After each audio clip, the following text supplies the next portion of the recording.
Welcome to the Scoot training resource for mobility scooter users. The purpose of the training is to highlight the hazards that mobility scooter users might encounter whilst out on the road. It should be useful for both new and existing users, and we hope that you find this resource to be useful and informative. The video shows you the types of hazards you may face at road crossings and has been informed by research with mobility scooter users. Importantly, the video footage we show you is from the perspective of the scooter user. We have identified a range of hazards that scooter users might encounter at road crossings, and there is a section on each of them. Within each section, different examples of that hazard will be shown and advice given on how best to handle the situation. The scenarios will always be from the mobility scooter user's viewpoint, either from a camera attached to the front of the scooter, like this, or from eye-tracking glasses worn by scooter users that have a camera in them, like this. As you can see, this perspective allows you to see the head movements made by the user. The coloured dot shows you where the user is looking in the scene. Sometimes we will show both these videos together, where it is useful to see both, with one video shown in a smaller window like this.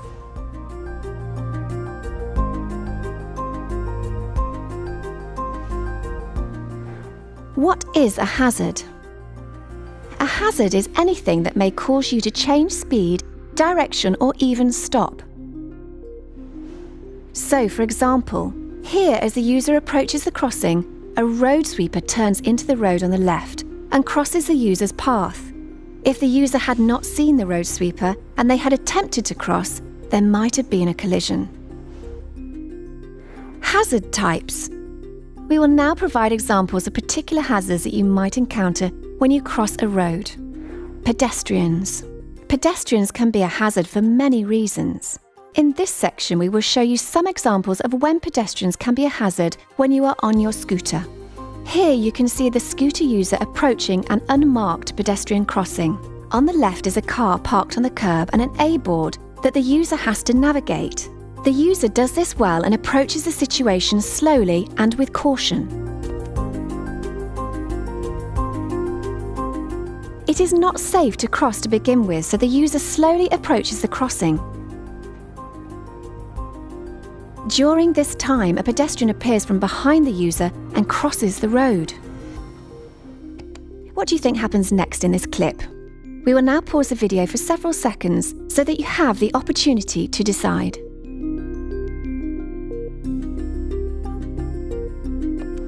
As you can see, the user waits at the crossing, and as they are about to cross, another pedestrian suddenly appears from behind and cuts across the scooter user's path. To avoid them, the scooter user has to angle towards another set of pedestrians crossing from the other side of the road and has to slow right down in the middle of the road to avoid them. Always be observant and aware of other pedestrians, making sure you plan how to cross to avoid them and avoid needing to stop in the middle of the road. Be aware that other pedestrians might not realise that being on a scooter restricts your visibility and restricts your ability to move out of the way. Here we have a scooter user approaching an area where pedestrians are coming off a busy road, crossing onto a pedestrian street. The scooter user is crossing the flow of pedestrians. As the user approaches, a pedestrian appears from the right. The pedestrian does not see them, forcing the user to stop to avoid a collision. Be aware of pedestrians suddenly appearing from corners and blind spots. They might take longer to see you in a scooter because you are at a lower height. Try to predict when this might happen and reduce your speed appropriately. As the user continues, we see other pedestrians coming from several different directions, some of which are completely unaware of the scooter user's presence. It is important to remain calm in situations like this. Slow down and be observant of your surroundings, making sure you look in all directions. Here you can see the scooter user waiting at a marked pedestrian crossing. The scooter user checks to see whether the lights are on red. Several pedestrians cross the road when the lights are still on red, and as one does so, the scooter user begins to move. They then check the lights and see that they are still on red and so does not cross. Regardless of whether pedestrians cross when the lights are red, do not attempt to do this. It is unsafe and you could potentially not see a car approaching. Pedestrians can also easily step back from the road if a car appears, whereas in a scooter this is difficult and takes time, so may result in an accident. The best thing to do is to wait until the lights turn green, just like the user is doing here. Traffic. One of the most dangerous hazards is that of other traffic.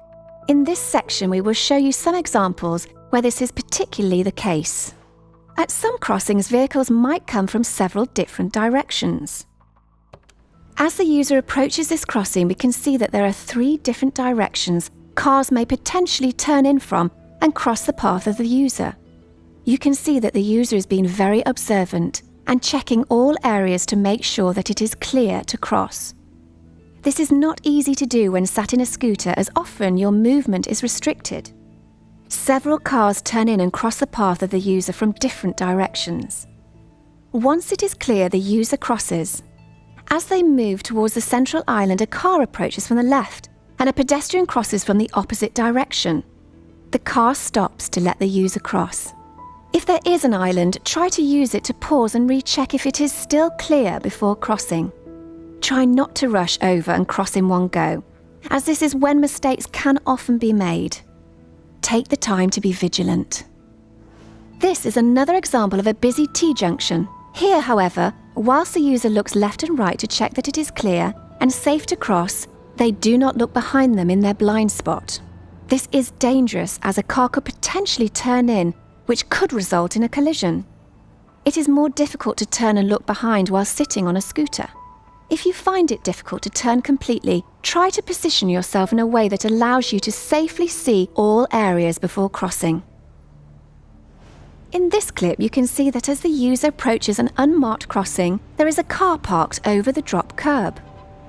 Whilst a pedestrian is able to use the main curb, it would not be appropriate for the user to do this, as a sharp incline may tilt or jolt the scooter, resulting in an accident. In this clip, the user correctly slows down to determine if there is still sufficient space for them to use the drop curb.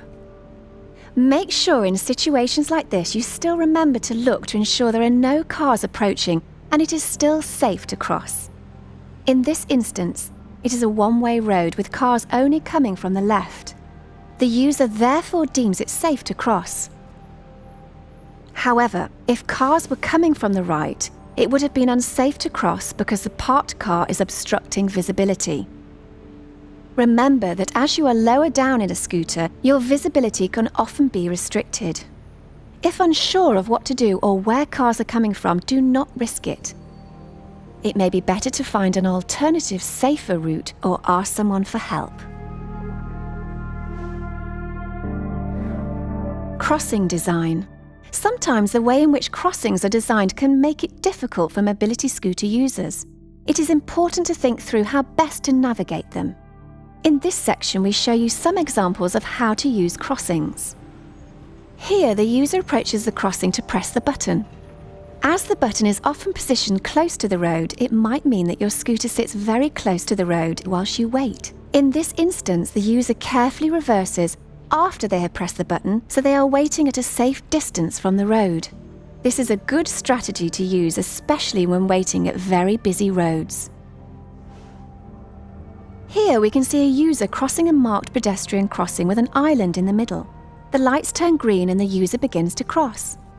As they approach the island in the middle of the road, the lights turn red. However, the user continues to cross the road. When crossing roads with a central island, always check the lights when you get to the central island. If necessary, wait until the next time the lights turn green again. As a new or existing scooter user, you may be hesitant or nervous about reaching the other side of the road. It is important to make sure you do not rush and give yourself sufficient time to cross the road safely.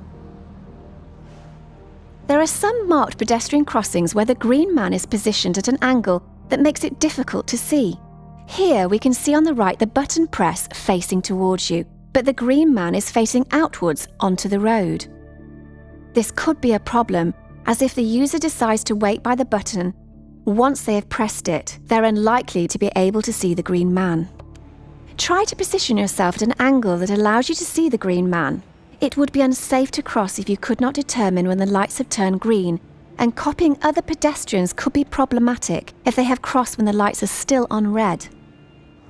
In this clip, we can see the user approaching a marked pedestrian crossing. What do you think happens next in this clip?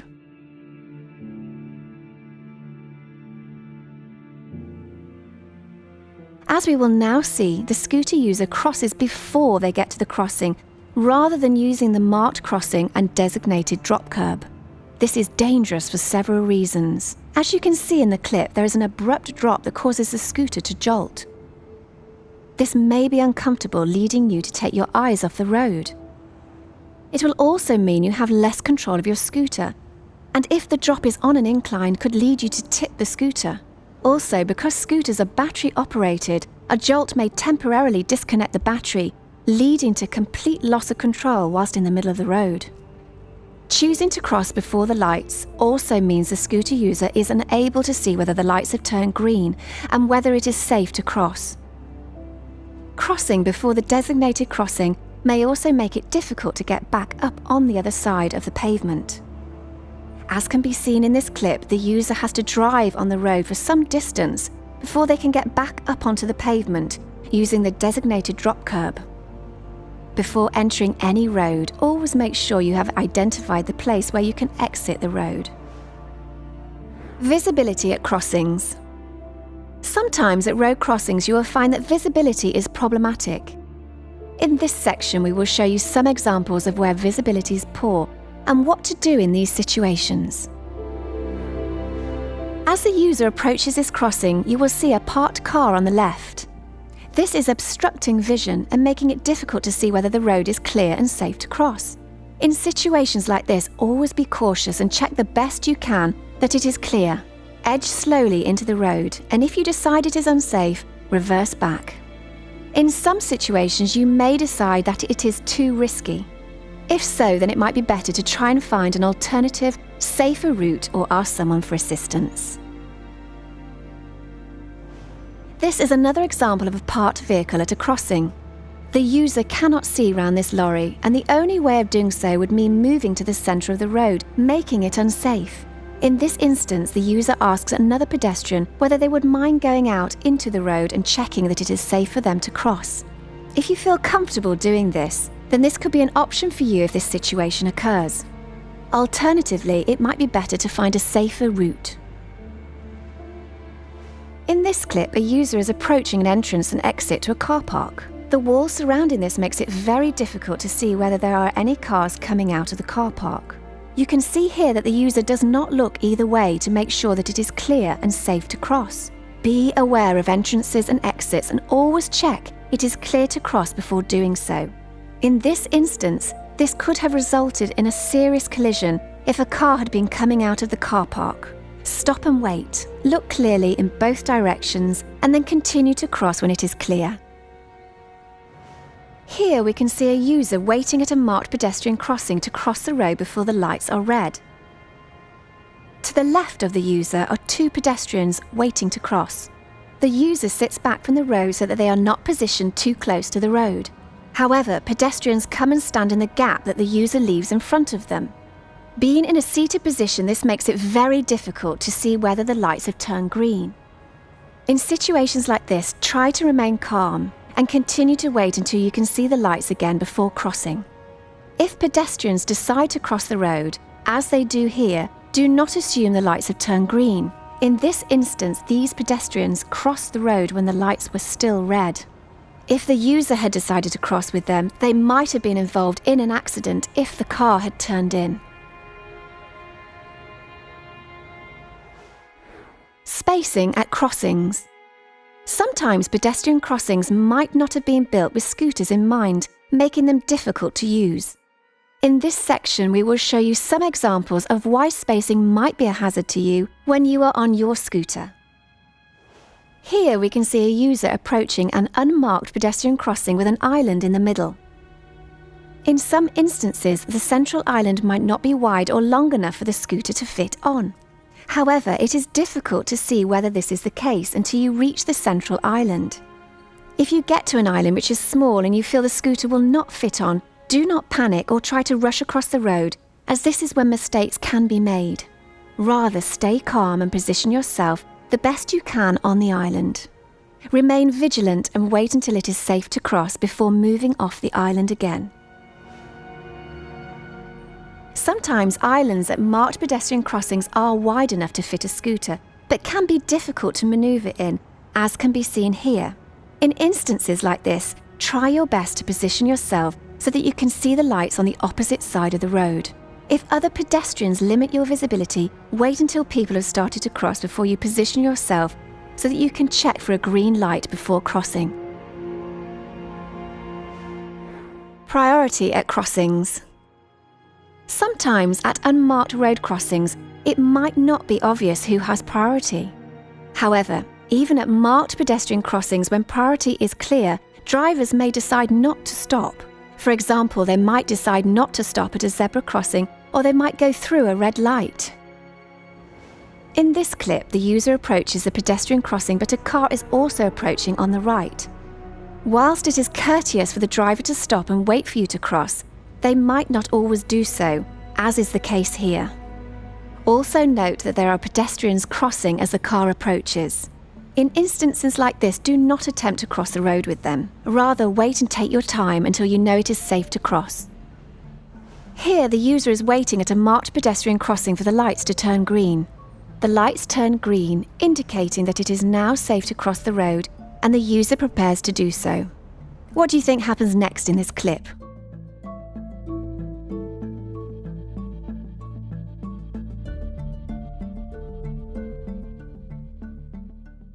As we will now see, a car goes through a red light and crosses the path of the user. If the user had have crossed the road, there would have been a serious collision. Always make sure you check it is clear and safe to cross, even if the lights have turned green.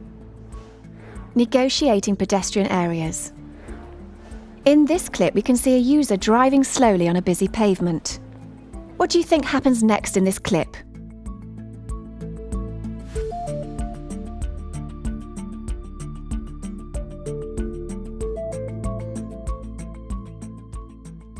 As we will now see, the pedestrian directly in front of them suddenly stops and changes direction. Here, the user is watching this pedestrian and so is quickly able to respond by braking. If the user had been going faster and was not paying attention, a collision might have occurred. You can also see from this clip that there are lots of hazards just on the pavement. For example, pedestrians are moving in several directions, a bike also passes the user on the right, and a child is running along the pavement. When using the pavement, always remember to drive slowly and observe your surroundings carefully. In this clip, the user is driving along a quiet pavement. What do you think happens next?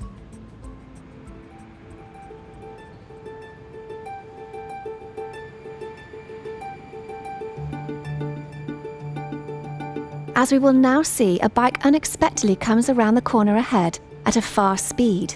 This could potentially be very dangerous, as it is unlikely that the user would have enough time to react. Here, the user sees the bike quickly and moves to the side accordingly, allowing the bike to pass. When approaching a corner or somewhere where visibility is reduced, be prepared for something unexpected to happen like this. Scooters cannot move out of the way quickly, and so being vigilant, planning and modulating your speed appropriately are very important. In this clip, we can see that there are substantial roadworks taking place that cover a large area of the pavement. A walkway has been made for pedestrians, but it is narrow and difficult to negotiate with a scooter. Even if the walkway is clear of pedestrians, the corner makes it impossible to know whether other pedestrians are using the walkway further ahead. There is also a lamppost that the user has to negotiate once they reach the corner. In instances like this, go very slowly and be observant of pedestrians turning in from blind corners unexpectedly. Be patient and wait until it is clear, and you can go again if necessary. We hope that you have found this See and Scoot training resource useful and informative. The hazards we have talked through are those that have been identified in our research with scooter users. We hope that in watching this, you are more aware of the hazards that you might encounter as a scooter user, and that watching footage from the perspective of a scooter user is helpful in getting an understanding of what it might feel like to drive a scooter around a busy urban environment. From everyone on the research team at Nottingham Trent University, Thank you for watching.